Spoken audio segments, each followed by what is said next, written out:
वहाँ एक बंधुआ मजदूर से बेहतर नहीं थी। और उनको अगर कोई दूसरे प्रदेश में ज्यादा कीमत भी मिल रही हो तो फिर बचा करके अगर वहां जाते हैं तो टैक्स देना पड़ता था, विभिन्न प्रकार के प्रताड़ना सहनी पड़ती थी। और अपने ही देश का किसान अपने ही देश के विभिन्न इलाकों में अपने पसंद के व्यक्ति से अपना उत्पादन बेचने में सक्षम नहीं हो पाता था। हमारा यह सौभाग्य है कि इस देश को माननीय प्रधानमंत्री श्री नरेंद्र भाई मोदी जी जैसा व्यक्तित्व मिला और उनके साथ पंचायती राज और कृषि मंत्रालय को माननीय नरेंद्र सिंह तोमर जी जैसा नेतृत्व मिला है। आज बिहार में जो यह संकट आया था उसमें माननीय तोमर जी ने 40,000 करोड़ रुपए की अतिरिक्त राशि पंचायतों को दे करके इस प्रकार की सुविधा उस समय जब कोई रोजगार नहीं चल रहा था तब गरीबों को दी। उससे किसी को किसी तरह का कोई संकट नहीं उत्पन्न हुआ। उसके लिए मैं माननीय कृषि मंत्री जी का बहुत बहुत आभार व्यक्त करता हूँ। मैं आभार व्यक्त करना चाहूंगा कि जिस तरह से उन्होंने पंचायती राज को, पंचायत समिति को, जिला परिषद को तो एक तरह से किसी भी तरह के वित्त के अभाव में काम करना बंद हो गया था, उन सभी को अगर किसी ने वित्तीय अनुदान केंद्र सरकार से दिलाने का काम किया है तो वह हमारे माननीय नरेंद्र सिंह तोमर जी हैं। आज किसानों के लिए 3 कानून ला करके किसानों के बेहतरी के लिए उन्होंने काम किया है। इसके लिए पूरे बिहार की जनता उनका धन्यवाद और साधुवाद देती है। मैं उनको बताना चाहूंगा कि बिहार की जनता पूरे तौर पे माननीय प्रधानमंत्री श्री नरेंद्र भाई मोदी जी के और आपके साथ है।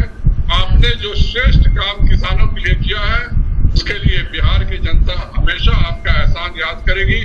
मैं आज आए सभी पंचायती राज प्रतिनिधियों का और माननीय कृषि एवं पंचायती राज मंत्री जी का हार्दिक स्वागत और अभिनंदन करता हूं। भारत माता की जय।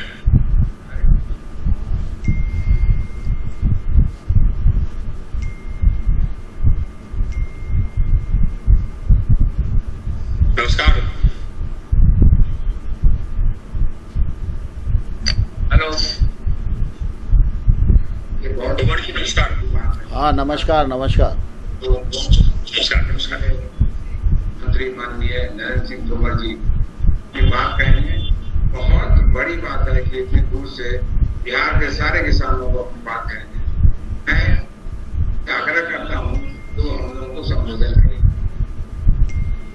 आज बिहार भारतीय जनता पार्टी द्वारा आयोजित पंचायती राज संस्थाओं के प्रतिनिधियों की इस वर्चुअल रैली में हम सबके मध्य विराजमान भारतीय जनता पार्टी के प्रदेश के अध्यक्ष और सांसद माननीय श्री संजय जायसवाल जी,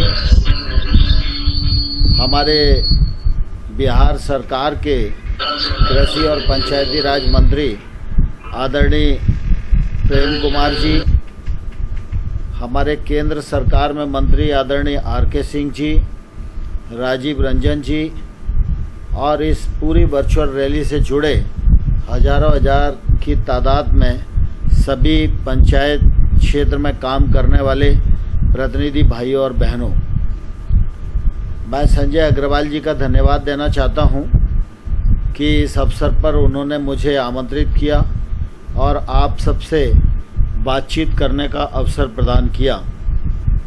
हम सब जानते हैं कि हमारा देश गांव प्रधान और कृषि प्रधान देश है। अगर देश को प्रगति के पथ पर आगे बढ़ाना है तो गांव की और कृषि की अर्थव्यवस्था को हमें बल देना पड़ेगा।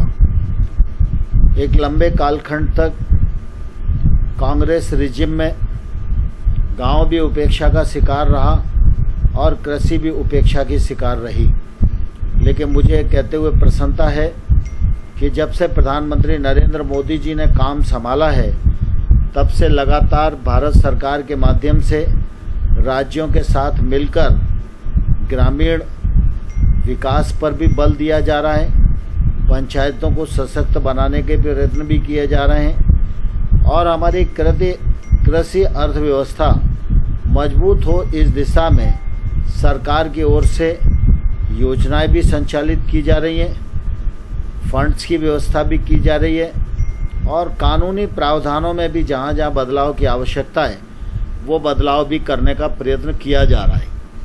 मुख्य रूप से हम जानते हैं कि हमारे देश में 2.5 लाख से अधिक पंचायतें हैं। इन पंचायतों में 31 लाख जनप्रतिनिधि चुनकर आते हैं।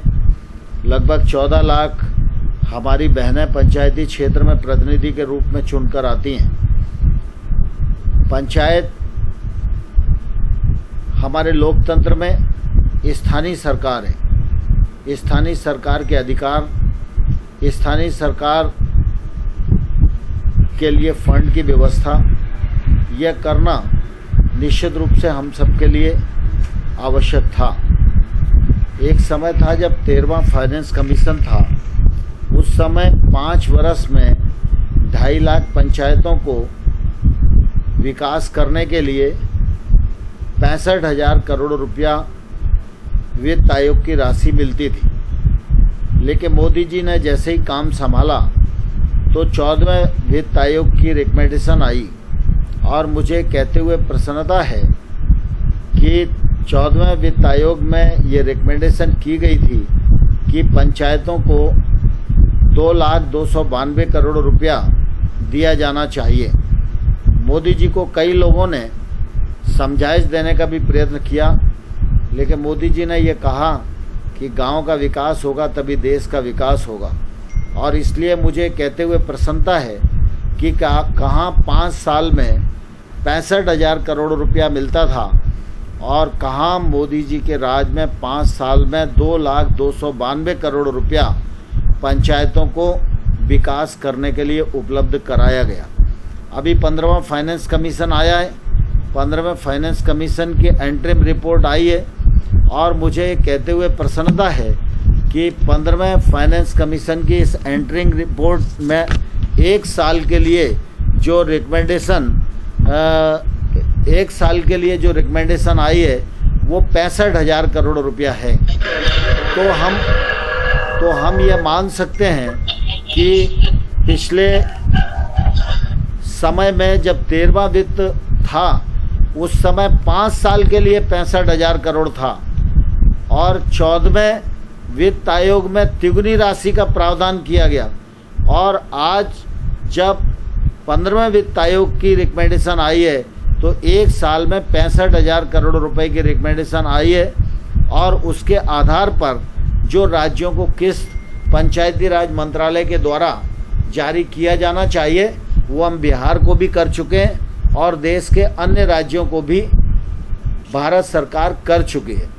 पंचायत में योजित विकास हो, इसके लिए बिहार सरकार ने नीतीश जी के नेतृत्व में, सुशील मोदी जी के नेतृत्व में लगातार इस बात के प्रयत्न किए हैं कि 7 निश्चयों के माध्यम से ग्रामीण क्षेत्र की मौलिक आवश्यकताओं की पूर्ति की जा सके और उसमें बिहार सरकार इस पंचायत के पैसे का संपूर्ण रूप से सदुपयोग कर रही है। यह निश्चित रूप से मेरे लिए बहुत ही प्रसन्नता की बात है। भारत सरकार की ओर से हमने राज्य सरकार को यह भी आग्रह किया है कि वो ग्राम पंचायत डेवलपमेंट प्लान बनाए और ग्राम पंचायत डेवलपमेंट प्लान के माध्यम से ही गांव-गांव में विकास का काम हो तो निश्चित रूप से राशि का भी सदुपयोग होगा और विकास के नए आयामों से हम गांव को जोड़ने में निश्चित रूप से सफल होंगे। ग्रामीण क्षेत्र में अवसंरचना की दृष्टि से आप सब लोगों को ध्यान में है, प्रधानमंत्री अटल बिहारी वाजपेयी जी जब थे तो उन्होंने गांव में इंफ्रास्ट्रक्चर बढ़ाने की दृष्टि से प्रधानमंत्री ग्रामीण सड़क योजना का शुभारंभ किया था और उस समय फर्स्ट फेज़ की सड़क बनी थी। बाद में सेकंड फेज़ मोदी जी ने पूरा करने का प्रयत्न किया और मुझे कहते हुए प्रसन्नता है कि जब मोदी जी दोबारा सत्ता में आए तो पहले ही महीने में जो कैबिनेट की बैठक हुई उसमें प्रधानमंत्री सड़क योजना का 3rd फेज़ भी उन्होंने स्वीकृत किया। प्रधानमंत्री ग्रामीण सड़क योजना के 3rd फेज़ के माध्यम से देश भर में 1,25,000 किलोमीटर सड़क का निर्माण किया जाएगा और इस पर 80,000 करोड़ से अधिक व्यय आएगा। मुझे कहते हुए प्रसन्नता है कि एक समय था जब आवासहीनों को आवास कब मिलेगा इस बात दूर दूर तक कोई लक्ष्य दिखाई नहीं देता था। मोदी जी ने आने के बाद तय किया कि 2022 तक हर गांव में जो आवासहीन हैं उनको आवास उपलब्ध कराने का काम किया जाएगा। और मुझे कहते हुए प्रसन्नता है, बिहार सरकार को 27 लाख आवास बनाने का लक्ष्य भारत सरकार के द्वारा दिया गया है।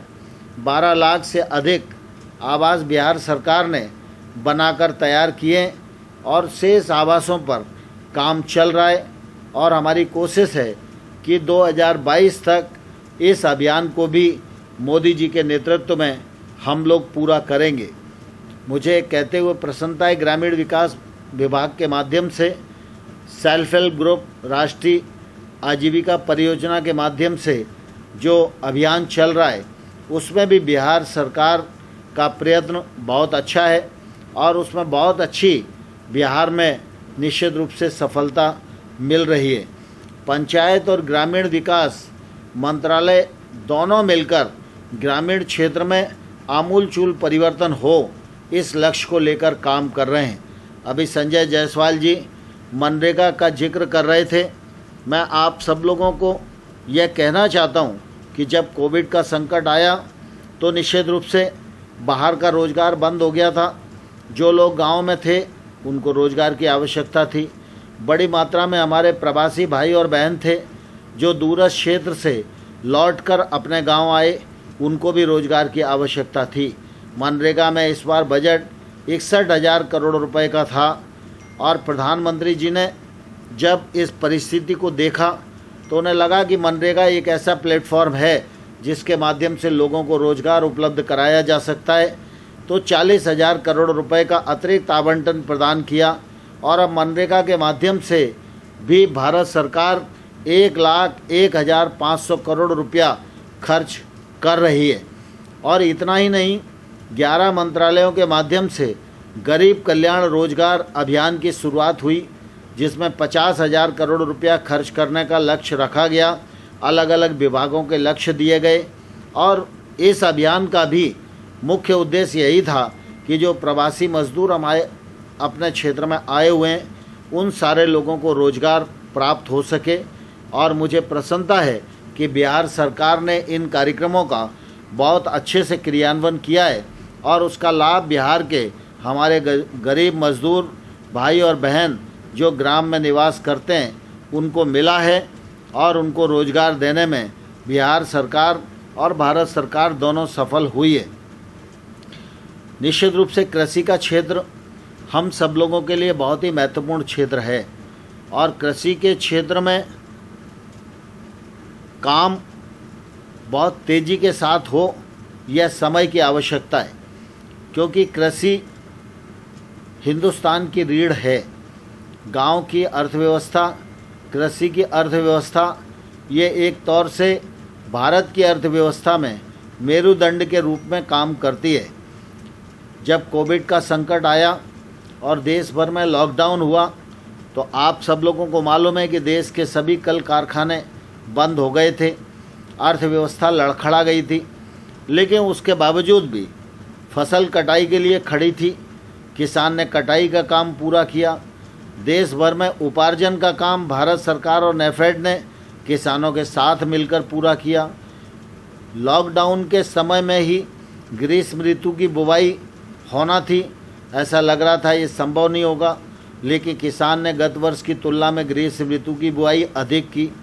खरीफ की बुआई गत वर्ष की तुलना में 1,000 हेक्टेयर में ज़्यादा हुई है और मुझे पूरा विश्वास है कि खरीफ की फसल भी देश में निश्चित रूप से आने वाले कल में अच्छी आने वाली है।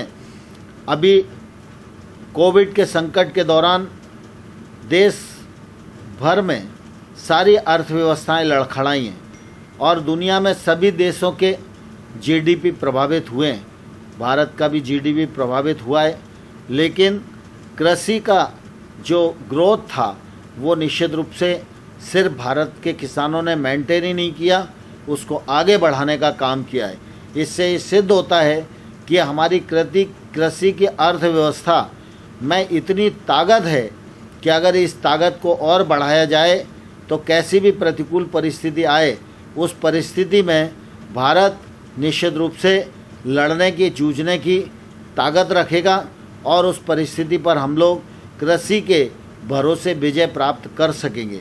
और इसलिए प्रधानमंत्री जी ने लगातार कृषि को फ़ायदे का सौदा बनाया जाए, इस मामले में मिशन मोड पर काम किया है। प्रधानमंत्री जी ने काम संभाला तो उन्होंने कहा किसान की आमदनी 2022 तक दोगुनी होनी चाहिए। इसके लिए स्वामीनाथन साहब की रिकमेंडेशन को स्वीकार करना, लागत पर 50% मुनाफा तय करके एमएसपी को घोषित करना, यह यूपीए के 10 सालों में नहीं हो सका था, लेकिन प्रधानमंत्री नरेंद्र मोदी जी ने इसको करके दिखाया। उसके कारण अब लागत पर 50% मुनाफा हर किसान को एमएसपी के रेट्स पर मिल रहा है। खरीफ की एमएसपी को हमने घोषित कर दिया है, रबी की एमएसपी को भी घोषित कर दिया है और खरीफ की फसलें जहाँ जहाँ आ रही हैं वहाँ खरीद की प्रक्रिया को भी भारत सरकार नेफेड और एफसीआई के माध्यम से आगे बढ़ाने का प्रयत्न कर रही है। कृषि के क्षेत्र में निजी निवेश का अभाव था और निजी निवेश नहीं होने के कारण बहुत सारी सरकार की मदद होने के बावजूद भी कृषि का क्षेत्र उतने मुनाफे में नहीं दिखाई देता था जितना मुनाफा उसे होना चाहिए।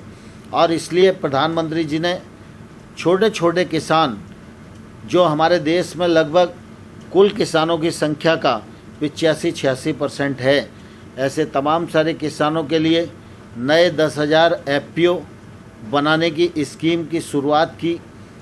इस स्कीम पर 6,850 करोड़ रुपया 5 वर्ष में खर्च किया जाएगा।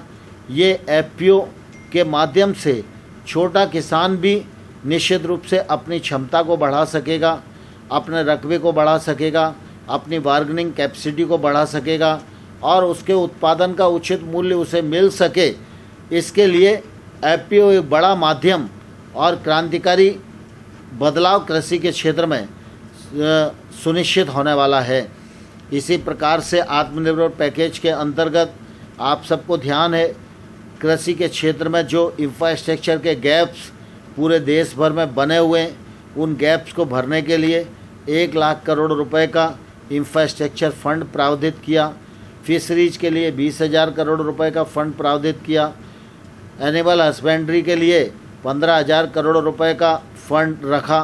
फूड प्रोसेसिंग के लिए 10,000 करोड़ रुपए का फंड रखा और हर्बल खेती के लिए 4,000 करोड़ रुपए का फंड प्रावधानित किया और मधुमक्खी पालन के लिए 500 करोड़ रुपए का फंड आत्मनिर्भर पैकेज में रखा है। ये जो इतना भारी भरकम फंड है, ये सारा फंड योजना के माध्यम से नीचे तक पहुंचने वाला है और जब ये नीचे तक पहुंचेगा तो निश्चित रूप से इसका फ़ायदा किसान को भी मिलेगा, ग्राम के समाज को भी मिलेगा और खेती को भी उन्नत खेती बनाने में ये फ़ायदा मिलने वाला है। साथ ही साथ रिफॉर्म की आवश्यकता थी, तो बड़े लंबे समय से नए कानून आए और कानूनों के माध्यम से किसान को स्वतंत्रता देना सुनिश्चित किया जाए। यह बात एक लंबे कालखंड से देश में चल रही है। स्वामीनाथन साहब ने अपनी रिकमेंडेशन में इस प्रकार के रिफॉर्म की बात कही। नेशनल फार्मर कमीशन की जो रिपोर्ट्स आई उसमें भी उन्होंने कहा किसान को आज़ाद करना चाहिए मंडी से। और शरद जोशी जैसे हमारे किसान नेता, वो भी जब जब अपनी बात कहते रहे तो लगातार उनकी ये कोशिश रही कि इस प्रकार के रिफॉर्म आने चाहिए। लेकिन यूपीए की सरकार 10 साल में ये रिफॉर्म करने का साहस नहीं जुटा पाई, क्योंकि वो बिचौलियों से प्रभावित थी, बिचौलियों के दबाव में थी और इसलिए तत्कालीन सरकार कोई भी कदम उठाने की हिम्मत नहीं कर पाई। लेकिन प्रधानमंत्री नरेंद्र मोदी जी ने दूसरे कार्यकाल में चार्ज लेने के बाद लगातार 3 कानून कृषि सुधार की दृष्टि से बनाए। मैं बहुत संक्षिप्त में उन कानूनों के बारे में बताना चाहता हूँ। बिहार तो वैसे ऐसा राज्य है जिसने ओपन ट्रेड को, मंडी को समाप्त करके बहुत पहले से प्रावधान किया है और उसका फ़ायदा बिहार के किसानों को मिल रहा है। लेकिन आज इन रिफॉर्म के मामले में कांग्रेस और कुछ निजी स्वार्थी नेता निश्चित रूप से भ्रम फैलाने की कोशिश कर रहे हैं, दुष्प्रचार करने की कोशिश कर रहे हैं इससे निश्चित रूप से हम सब लोगों को सावधान रहकर और जनता के बीच जाकर जागरूकता पैदा करना होगी और किसान को किसी प्रकार के भ्रम में ना आए, यह सुनिश्चित करने की ज़रूरत होगी। 3 जो कानून आए हैं उनमें एक कानून है किसान के उत्पादन का व्यापार और वाणिज्य की दृष्टि से। अभी सामान्य तौर पर बिहार को अगर हम छोड़ दें, बिहार है, केरला है, सिक्किम है, यहाँ पर APMC नहीं है, लेकिन देश भर में बहुत सारे स्थानों पर APMC है। हमने इस नए विधेयक में प्रावधान किया है कि APMC के बाहर किसान का घर, किसान का खेत, किसान का वेयर हाउस, जो भी इलाका APMC के कंपाउंड के बाहर है, वहाँ पर अंतर्राज्यीय व्यापार कृषि के उत्पाद का हो सकेगा और किसान किसी को भी किसी भी स्थान पर किसी भी कीमत पर अपना उत्पादन बेचने के लिए स्वतंत्र होगा। मंडी प्रेमाइसेस के बाहर जो किसान की उपज का ट्रेड होगा उस पर कोई भी टैक्स न तो राज्य का लगेगा और ना ही केंद्र सरकार का लगेगा। ये विधेयक में इस बात का भी प्रावधान किया गया है, जो व्यक्ति या जो संस्था किसान के उत्पाद को खरीदेगी उसको 3 दिन के भीतर किसान को उसके उत्पाद का पेमेंट हर हालत में करना ही होगा। इसमें इस बात का भी प्रावधान किया गया है कि बहुत सारे पढ़े लिखे बच्चे हमारे बेरोज़गार घूम रहे हैं, वो बड़े बड़े प्लेटफॉर्म का निर्माण कर सकते हैं, जिससे कि कोई भी व्यक्ति बिहार में बैठा हुआ है और अगर प्लेटफॉर्म पर जाकर वो सुबह पता करता है कि मध्य प्रदेश के इंदौर में उसके उत्पाद का भाव क्या है, तो उसे मालूम पड़ सकता है। और अगर उसे ऐसा लगता है कि उसको इंदौर में, पूना में, हैदराबाद में या कलकत्ता में कहीं भी उसके उत्पादन की उचित कीमत मिल रही है, तो वो उसी इलेक्ट्रॉनिक प्लेटफॉर्म से अपने घर पर ही रहकर अपने उत्पाद को बेच सकता है और 3 दिन के अंदर भुगतान वो पा सकता है। यह प्रावधान 3-4 हैं जो ट्रेड बिल में किए गए हैं। अब मंडी प्रेमाइसेस के बाहर अगर कोई ट्रेड होता है और बिना टैक्स के ट्रेड होता है और प्लेटफॉर्म के माध्यम से ट्रेड होता है और 3 दिन के भीतर किसान का भुगतान सुनिश्चित होता है, तो इसमें किसी भी राजनीतिक दल को आपत्ति क्यों होनी चाहिए। यह पूरा विधेयक किसान के लिए फ़ायदेमंद है, किसान के जीवन में स्वतंत्रता देने वाला है, किसान को उसके उत्पाद का उचित मूल्य दिलाने वाला है। अब इसमें ये भ्रम फैलाने की कोशिश की जा रही है APMC ख़त्म हो जाएगी। APMC को ये एक्ट ख़त्म ही नहीं करता है। APMC के बाहर का जो प्रेमाइसेस है उसका उपयोग इस ट्रेड के लिए होगा। APMC ख़त्म नहीं होगी, ये हमने कहा है।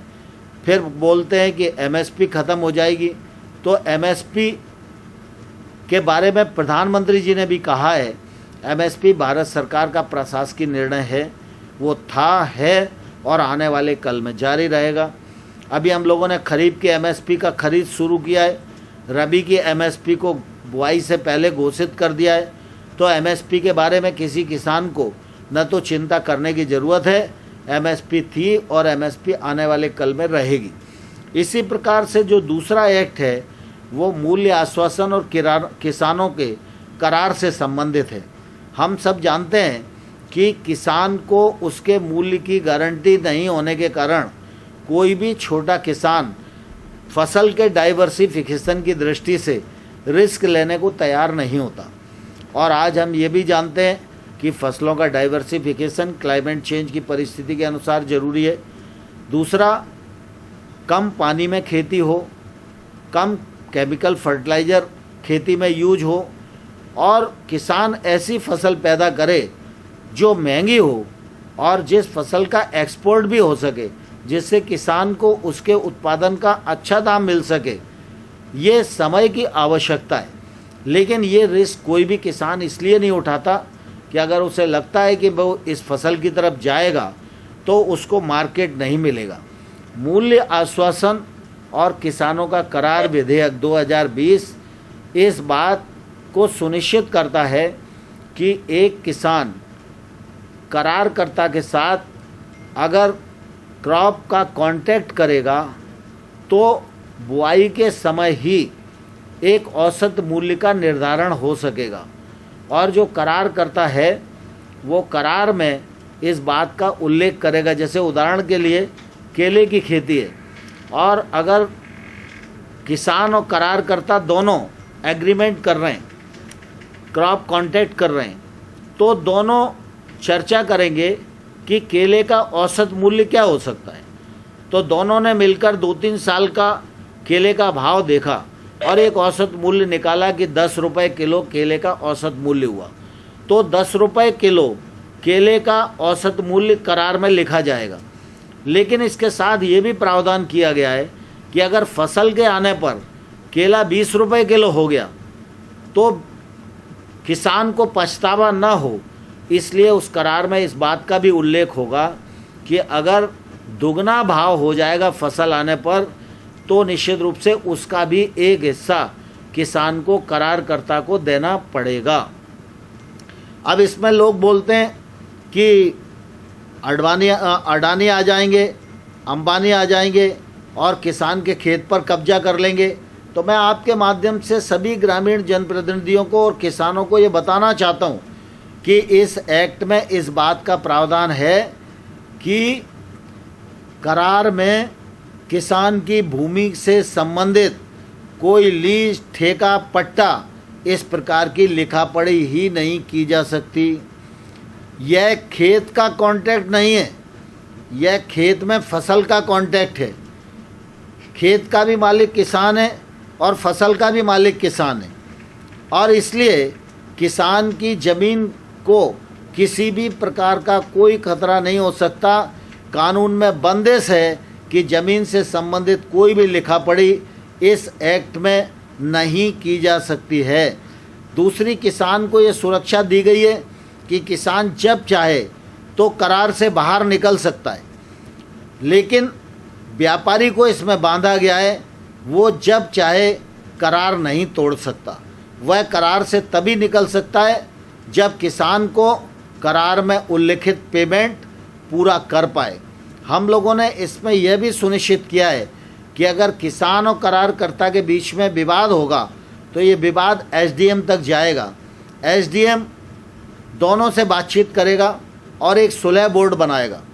अगर सुलह बोर्ड फैसला नहीं कर पाएगा तो एसडीएम को समय सीमा में बांधा गया है कि एसडीएम को 30 दिन के अंदर इस मामले पर फैसला देना होगा और 30 दिन के अंदर अगर जो फैसला आया वो फैसला अगर किसान के विरुद्ध जाता है तो किसान से सिर्फ उतनी ही वसूली हो सकती है जितना आदान के रूप में उसने करारकर्ता से प्राप्त किया हो। लेकिन साथ ही एसडीएम को इसलिए भी बांधा गया है कि उस वसूली का आदेश वो किसान की भूमि के विरुद्ध नहीं दे सकता है। किसान ही तय करेगा कि मैं अगले फसल पे दूंगा, तो उससे बातचीत करके और ये तय किया जा सकता है कि वो अगली फसल पे देगा या किस्तों में देगा। लेकिन अगर फैसला व्यापारी के या प्रोसेसर के विरुद्ध जाता है तो व्यापारी को जो करार में उल्लेख रकम है वो तो किसान को भुगतान करनी ही पड़ेगी और एसडीएम 150% तक उस पर जुर्माना कर सकता है।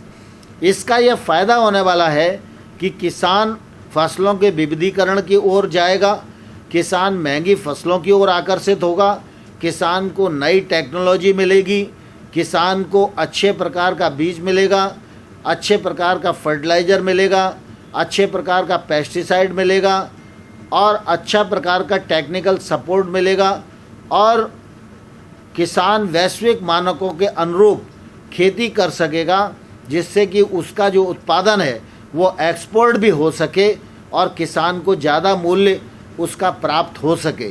ज़मीन पर कहीं से कहीं तक कोई खतरे की संभावना नहीं है, सारी बंदिशें विधेयक में प्रावधानित की हैं। ऐसे ही एसेंशियल कम्युनिटी एक्ट में खाद्य वस्तुओं को बाहर निकालने के लिए हम लोगों ने संशोधन किया है और मैं आपको बताना चाहता हूँ कि एसेंशियल कम्युनिटी एक्ट तब आया था जब भारत खाद्यान्न के अभाव में था और उस समय कालाबाजारी, जमाखोरी, इसकी सारी संभावना रहती थी और हमको बफर स्टॉक रखने की ज़रूरत थी, इसलिए इस एक्ट को लाया गया था। अभी कांग्रेस के मुख्यमंत्री कमलनाथ जब थे उस समय मुख्यमंत्रियों के उच्चाधिकार समिति के वो मेंबर थे।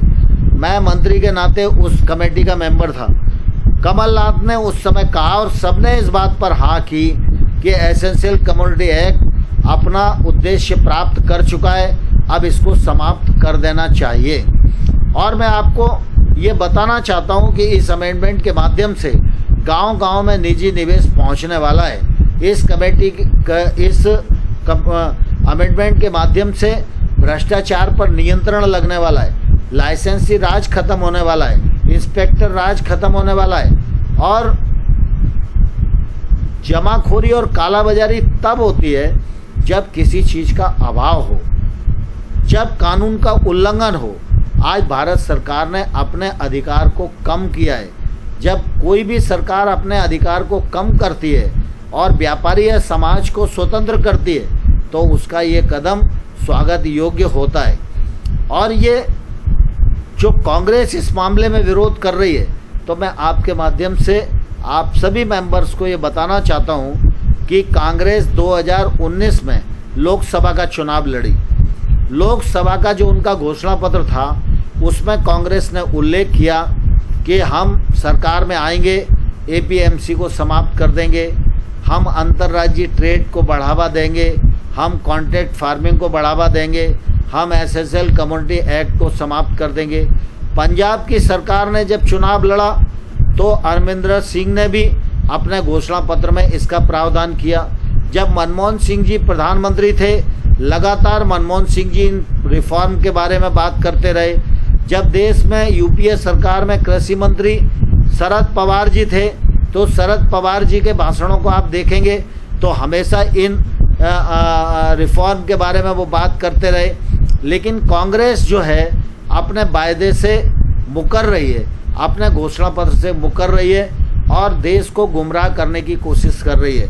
मैं आपके माध्यम से कांग्रेस को भी ये कहना चाहता हूँ कि अगर कांग्रेस को इन रिफॉर्म्स की कानूनों की आलोचना करना है तो कांग्रेस को पहले ये सार्वजनिक रूप से व्यक्त करना चाहिए। सोनिया गांधी व्यक्त करें, राहुल गांधी व्यक्त करें, उनकी पूरी टीम व्यक्त करे, प्रेस के सामने आकर कहे कि जो उन्होंने घोषणा पत्र में लिखा था वो झूठ लिखा था और अब वो सच बोल रहे हैं, या पहले जो लिखा था वो सच था अब वो झूठ बोल रहे हैं। दोनों चीज़ें एक साथ नहीं चल सकती हैं। कांग्रेस दुष्प्रचार का सहारा ले रही है, कांग्रेस लोगों में भ्रम फैला रही है। इसलिए मैं आप सब लोगों को बलपूर्वक यह कहना चाहता हूँ कि रिफॉर्म किसान की जिंदगी में तब्दीली लाने वाले हैं, कृषि को समृद्ध बनाने वाले हैं, कृषि की ग्रोथ को बढ़ाने वाले हैं, कृषि की अर्थव्यवस्था को बल देने वाले हैं, गाँव को आत्मनिर्भर बनाने वाले हैं, खेती के क्षेत्र में निवेश बढ़ाने वाले हैं, खेती के क्षेत्र में टेक्नोलॉजी को बढ़ाने वाले हैं और हमारे किसान के उत्पादन को, निर्यात को बढ़ाने में ये सारे रिफॉर्म मदद करने वाले हैं। और इन रिफॉर्म के माध्यम से इंस्पेक्टर राज समाप्त होने वाला है, लाइसेंस राज समाप्त होने वाला है। इससे किसान का भी फायदा होगा और व्यापारी भी जो मंडी के अंदर बंधा हुआ था, अब इस कानून के माध्यम से व्यापारी चाहेगा तो पूरे हिंदुस्तान में ट्रेड का काम कर सकता है, क्योंकि पूरे हिंदुस्तान का ट्रेड अब ओपन हो गया है। इसलिए मैं आप सब लोगों को अनुरोध करना चाहता हूं, कांग्रेस और अन्य विपक्षी दलों की बातों में हम सब लोगों को आने की आवश्यकता नहीं है और जहां ज़रूरत पड़े हम लोग उनको मुंह तोड़ जवाब दें। ये सारे के सारे रिफॉर्म नरेंद्र मोदी जी के नेतृत्व में, नीतीश कुमार जी के नेतृत्व में, सुशील मोदी जी के नेतृत्व में आए हैं और इन सारे के सारे रिफॉर्म का फ़ायदा बिहार की जनता को भी मिलेगा, देश की जनता को भी मिलेगा। गांव भी आगे बढ़ेगा, खेत भी आगे बढ़ेगा, किसान भी आगे बढ़ेगा और आने वाले कल में भारत आत्मनिर्भर बनेगा। बहुत बहुत धन्यवाद। भारत माता जिंदाबाद।